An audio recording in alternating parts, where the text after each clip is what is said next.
I've been trying to collect my thoughts about what has happened over the past 5 days, and I don't know if I've quite succeeded, so I apologize if I have any half-formed thoughts after this. And I can't say that this country is more divided now than it's ever been, but it certainly feels more divided now than at any other point in my 30 years of life. Within minutes of Charlie Kirk being shot, before anybody knew anything about who had shot him or why, I saw people starting to blame the radical left and call for war.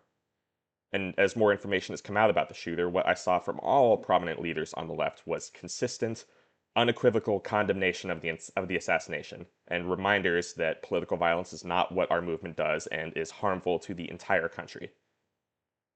And yet the calls for war and blood from far too many prominent leaders on the right continued. What you had actually said, what you actually stood for, did not seem to matter. Anybody who has ever said anything critical of Charlie Kirk, or of MAGA, or of the Republican Party, we were all labeled as guilty. And I don't know where that leaves us as a country. Now, I'm not going to pretend to mourn Charlie Kirk, but I have empathy for his children, I have empathy for his wife, and I have empathy for all the people that were forced to witness something so horrific. And I'm scared about what might happen next. Political violence only ever begets more political violence. And I don't want to live in a country where this is the new normal. I'm not willing to accept a future where my political opponents become enemies that I have to fight with violence rather than with nonviolent collective action, with debate, and with elections. The ability to settle disagreements with debate and voting is a value worth fighting for in and of itself. And I don't know all the details of the way forward, but I know it's going to take effort to hold our democracy together. At a time where we should all be making an effort to turn the temperature down and protect peaceful debate, leaders on the right, including our president, are ramping up the violent rhetoric, telling their followers that all Democrats want them dead. Now, what do we do in the face of that? Well, what we cannot afford to do is hide with our tail between our legs and let that hypocrisy go unchallenged. We've condemned the political violence, we condemn political violence, and we call out any effort to place the blame for our nation's inflamed tensions entirely at the feet of the left as what it is: a poorly disguised, self serving effort to justify the current administration's jailing or murdering of its political enemies. I've always been a proponent of finding common ground wherever it's possible, and doing so now may be more important than ever.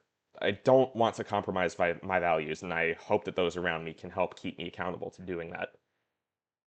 But where there are chances to reach across the aisle to work on common goals like pharmacy benefit manager reform, or improving the state's Medicaid program, or protecting natural resources, it's critical that we do not miss those opportunities. I would consider myself a leftist, and I have a firm belief that my view of how to improve my community, my state, my country, and the world is the right one. But I don't want to improve it I don't want to improve it just for myself or for the people who already agree with me. I want a better world for all of us, and I won't be able to accomplish that goal if I'm viewing half the population as my enemy. I also still maintain my faith in people as a whole, and sometimes I'm not sure where that faith comes from or why it's so resilient, especially in the face of such a chaotic and frequently cruel world, but that faith continues to stand strong. I believe that the vast majority of people will, if presented with a positive vision for the future, join us in pursuit of that vision.